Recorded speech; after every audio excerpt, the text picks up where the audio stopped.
Okay, so, yeah. I'm doing something a little different this time. As you can see, it's like either glitching or something's paused. And it's paused because I'm doing a voiceover, because I'm going to be reading The Wings of Fire, The Flames of Hope. Book, the 15th one that, literally just came out a week ago.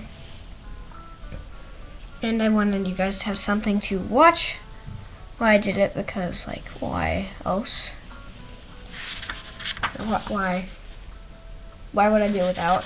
And there is music in the background, so I have worked especially hard to get this done. Right. And so I'm going to start with the prologue. So that is where we're going to begin. The problem with belonging to a village that worshipped a big, anonymous hole in the ground is that holes in the ground tend to be very cryptic about their mystical instructions. Messages from the deep didn't arrive all that often, luckily, and they arrived even less often once the leaders decided to abandon the Guardian of the Abyss. After all, if no one ever visited him and there were no ceremonies, how could he, or the Abyss if you believe that part of it, demand anything? Instead, pretend it's not there. Forbid any mention of it, ignore the whispers in the shadows, and maybe everyone would eventually forget about the big anonymous hole that had ruled the village for centuries. That was the leader's plan. In principle, Raven agreed with the leaders. She agreed that the Abyss was creepy and that it was weird to worship a giant hole in the ground, that it wasn't great to let that hole take a person into it to keep for itself every 10 years. But its tradition was not good enough reason to go along with it, even after thousands of years, maybe especially after thousands of years. If it had really been that long, that meant hundreds of humans had been swallowed up by the Abyss. The great and wonderful ancestor who had agreed to this in the first place was long, long gone, and maybe he hadn't ever done the math on how much sacrifice would be involved. That still felt a little blasphemous. Their ancestor had saved them all. He was perfect and could do no wrong. But maybe he could have made a better deal with the Abyss, was all Raven was suggesting. So yes, she agreed with the leaders. It was time to stop feeding the Abyss. It was definitely time to stop giving it new guardians.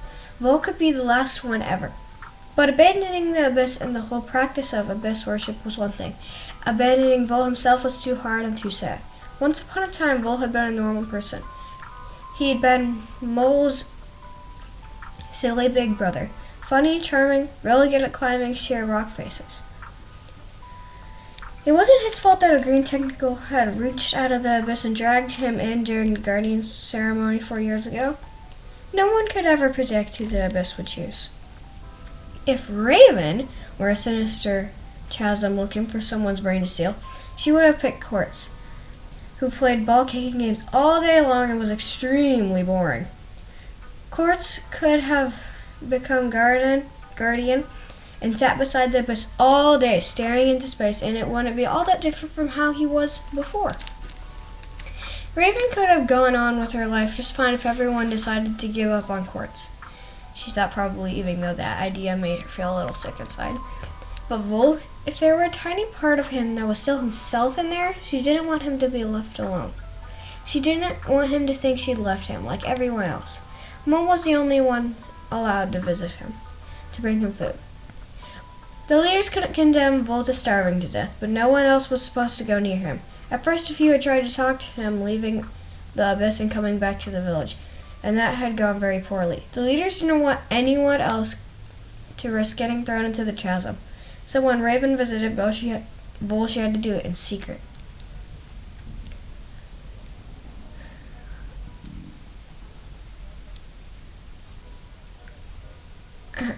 Don't bother that pause, I just lost my spot on the page. Which meant she had absolutely no one to tell when the Guardian gave her his terrifying instructions. Find the dragon, bring it here, or everyone you know will die. So alright, first question, what dragon? Any dragon? Was Raven supposed to find a specific particular dragon somewhere?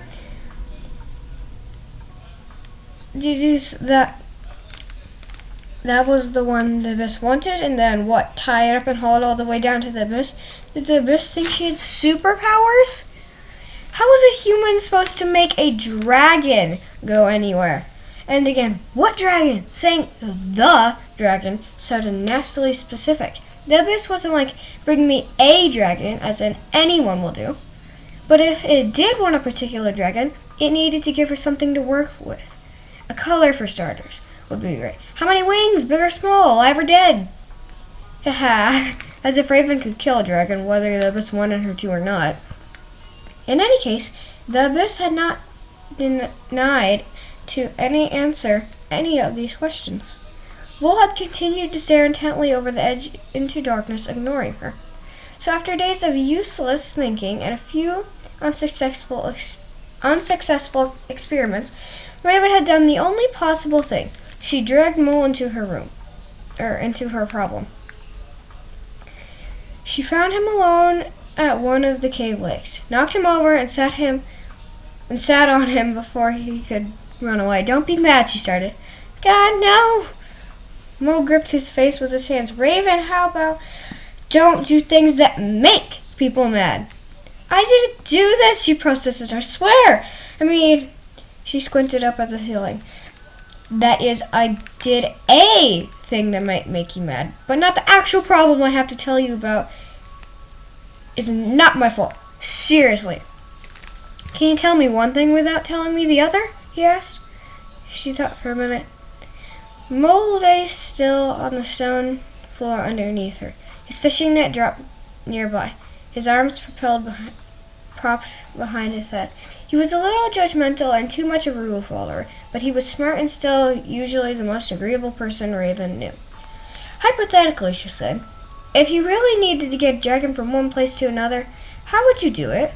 He stared into her eyes. Finally, he said, what? Imagine there was a dragon, she said, and you need to get it somewhere pretty specific, and you would prefer not to get eaten on the way. What would you do, specifically? Raven, he said, when you say somewhere pretty specific, do you mean the abyss? Who said anything about the abyss, she flailed. I didn't. Why did you? Nobody said, hey, wait, what happened to the rules? You said abyss, it's not me. It wasn't me this time. The rules. Nobody mentions the abyss. Nobody goes near the abyss. Everyone pretends the abyss does not exist anymore. Everyone acts like they hear absolutely zero whispers and feel zero weirdness coming from the big creepy dark one. Mole rubbed his face again and gently pushed her off him. He sat up and buried his hands in his hair. If you're talking about what I think you're talking about, Vol said the same thing to me. He did? Raven poked him in the arm. Why didn't you just tell me? Why would I? We're not supposed to talk about the abyss, remember? I'm not even allowed to mention Vol. How can I tell anyone he's given me a weird abyss message? You definitely shouldn't somehow know about it already, he sighed. Raven, how did you? He trailed off. I visit him sometimes, she mumbled. She pulled out one of her knives in her boots and stabbed it into a crack in the floor. I don't get too close, I just sit nearby and talk to him. When she looked up, she was startled by Mole's expression. He wasn't mad at all. He looked like he was about to burst into tears. Don't be weird about it, she cried. I feel bad for him. I know he's not really there anymore, but I still kind of keep waiting to see if he is. I can't help it. I'm an idiot. I know that. You are, but so am I, Mole admitted. So he gave you the same message? Find the dragon, bring it to the abyss, Raven sighed as he nodded. How can we possibly do that, Mole? Do you think we have to? Could we ignore him? My message ended in a pretty clear, or everyone you know will die note, she said. Which also wasn't very specific, but I can't imagine how a possessed guardian in an abyss full of green tentacles might go about killing everyone. On the other hand, I don't want to make the dragons mad either, Mole said. I'm guessing we need one from that big group that settled in the caves last month. But if we did somehow steal one of their dragonets, wouldn't that make the rest all furious and vengeful? I don't know about you, but I don't love the idea of living in a cave system with hundreds of angry dragons. That sounds even worse than an angry abyss. So we have to be clever about it, Raven suggested. I was thinking we skip over the problem of which dragon it wants and see whether we can get any dragon there. My first thought was to let one of them see me and hope it's hungry enough to chase me into the abyss. Oh wow, Wolf said. Terrible, terrible plan. I hate it very much. More terrible than you realize, she said. Only like 2 or 3 of the dragons in that group are hunters, and I can't get any of the colorful 4-winged ones to chase me. You've tried? He said, looking at her aghast. Of course I've tried, she says. I've tried lots of things. I wouldn't bother you without trying everything I could think of first. The colorful dragons are not interested in me at all. I can dance under their noses, and the worst they'll do is sniff me. I could get the big green dopey one to chase me, but that's risky. He's really determined. I don't want him to accidentally find the village. Right, she said. We should definitely avoid that. What have you tried so far, she asked. He said, worrying. I've tried every variety of worrying. That's my best friend, she said, punching his shoulder affectionately. Doing the hard stuff so I don't have to. Aha, what have you done besides volunteer as a dragon snack? She made a face. I look for treasure. Dragons like shiny things, right? That's what the storybooks say. I thought maybe if I made like a trail of diamonds, some dragon might follow them all the way to the abyss. That's a lot of diamonds. I know, there's no way I can superstitiously gather that much treasure. I tried prying one teeny tiny diamond out of the wall in the Salvation Tunnel, and Mom caught me, and I got in so much trouble. You have no idea. The week I didn't see you, he guessed, and she shrugged.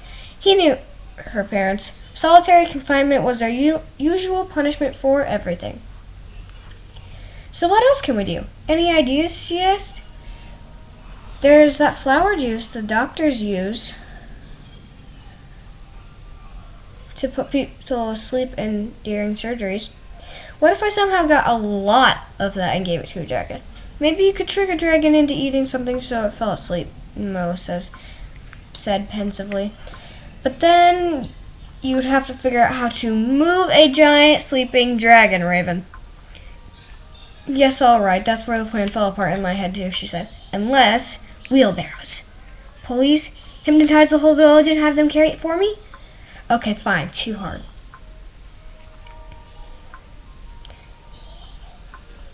What about some kind of message for the dragons? He suggested, like a drawing. A map on the abyss with a picture of a pile of treasure in the abyss. Raven laughed despite herself. We might end up luring the dumbest dragon in the history of the world, she said. La la la, what's this lying here on the floor? A map to treasure. That doesn't seem suspicious at all. Off I go, dum-dee-dum. Along this trail to get my pile of diamonds. This is completely normal. Your imaginary dragon sounds way too human, Mole protested. I'd be more worried the dragons wouldn't know what the map is, let alone how to follow one. You don't watch them enough, Raven pointed out. They are definitely smart enough to read maps and too smart to fall for a fake one. Next you'll be telling me they have feelings like us too, he said, as though there are dragons who care about their brothers or something. He glanced sideways at her. Dragons who would do anything for their best friends. Her hand stilled on her knife. Wait, dragons with feelings? If any dragons had feelings, it was probably those rainbow-colored, fluffy-looking ones. Maybe they did care about one another like humans did. More or less even so, she could use that. Maybe this was how they could trick a dragon, by finding its most human weakness. Raven, Mole said as she tucked her knife back into her boot. She met his eyes and smiled ruefully at him. He was wearing his rules are rules and what I'm going to do with your face, which usually meant a lecture was coming. But then he said, I know I should be mad at you. I know I should be mad that you broke the rules to see Wool. But Raven, I'm so glad I finally have someone I can talk about this to. She felt little cracks spreading across her heart.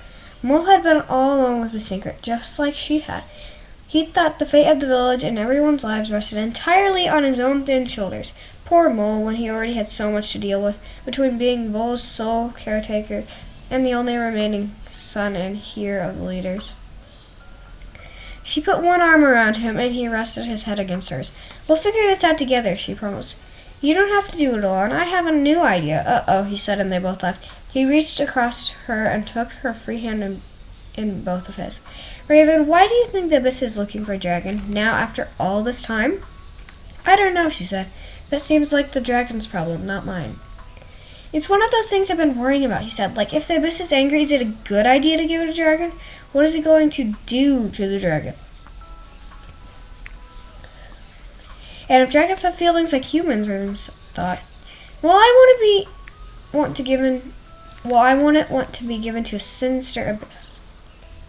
"Is this any better than the garden ceremony?" Mole said quietly. "Do we have a choice?" Raven asked. "Won't the whole village be in danger if we don't do what Mole says?"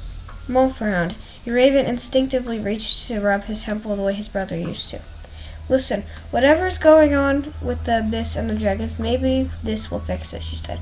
"Maybe this will make the Abyss focus on the dragons and leave us alone. Maybe," her breath caught in her throat for a moment, "maybe if we give it a dragon, it will give us back Vol the way he used to be." Mole sat up with a gasp and stared at her. "Do you think so?" "I don't know. Don't get your hopes up. But we can ask, can't we?" He nodded, his eyes drifting toward the lake. "Right, and that's only one dragon." He let out a long breath. "I hope we're doing the right thing."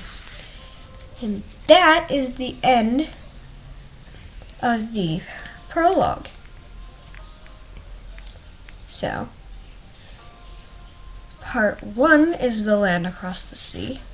And if you're wondering, no, I'm not going to read the entire part 1 because it goes to an entire part, 3, over multiple chapters. So, yay. And I can only post 30-minute videos. So that is the prologue. Chapter 1 and 2 will be coming soon.